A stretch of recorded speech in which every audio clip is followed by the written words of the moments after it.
All right, so if you're a creative person, I bet you've got piles of work, right? Sketchbooks, hard drives, maybe a few canvases stashed under your bed.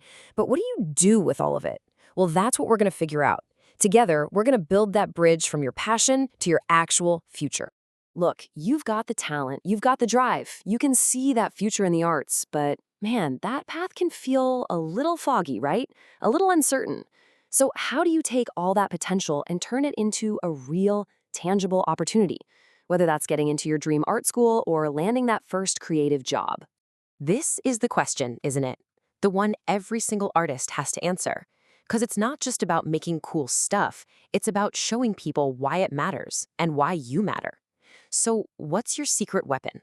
What's the one tool that does all that heavy lifting for you? It's your portfolio. And listen, this isn't just some folder with your drawings. No way. Think of it as your professional handshake, your visual resume, and your entire story all rolled into one. It is literally the key that's going to open the doors you want to walk through. Okay, let's break this down. A professional portfolio is a curated collection of your best work. And that word curated is so important. It means you're not just dumping everything in there. You're the director here. You are strategically picking the pieces that scream, this is what I can do, and this is what I'm going to do next. And just think about how much this one thing does. When you're applying to art school, your portfolio can honestly speak louder than your GPA. Looking for an internship, it's the proof you've got the chops.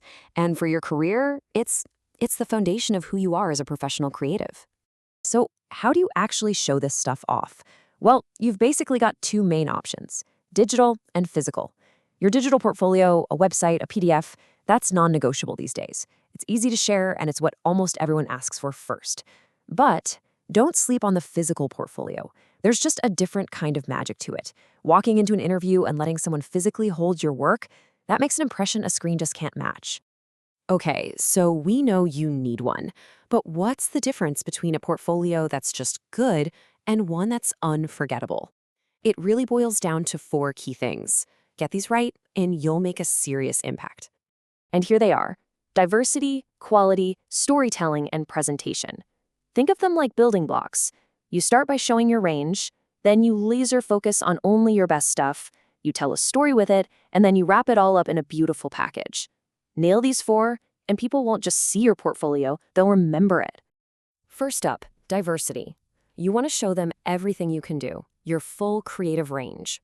If you can include work from drawing and painting all the way to digital art or maybe some photography, it proves you're not a one-trick pony.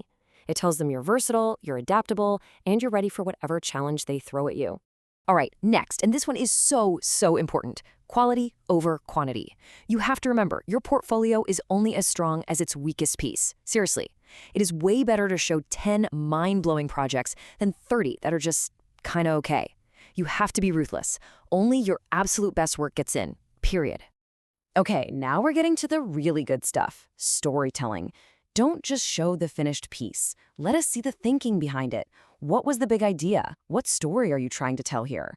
Each piece should be a little window into how your creative brain works, because your unique way of thinking, is what people are really investing in. And finally, presentation.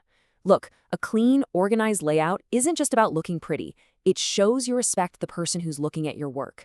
It gets all the clutter out of the way and lets your art be the hero. It lets the quality of what you do just shine through with no distractions.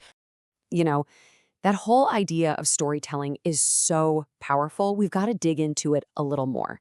Because when you can combine your technical skills with a really unique point of view, that's when things get truly special. So there's this story about a young artist, right? They were up for this massive opportunity, competing against a ton of other super talented people. On paper, everyone had the skills. So why did this artist get the gig? This right here is the secret sauce. Their portfolio didn't just display technical ability, it communicated their unique vision, their personality, and their passion. It told a story that only they could tell. And that is what gets you the opportunity. Okay, deep breath. Now it's your turn. We've talked about the why and the how. The only thing left is to actually start. And don't get overwhelmed. You don't have to build the whole thing in one night. Just start with one question. What's the very first piece you know has to be in there? What's your cornerstone? And just remember, this is not another school assignment. This portfolio is your master key. It's the one thing you can build right now that will unlock the creative life you're dreaming of, from getting into that top art school all the way to landing your dream job. So, as you start pulling your work together, picking out the best of the best, there's really only one question that matters. It's all about your vision, your voice, your unique journey. So, what story are you going to tell?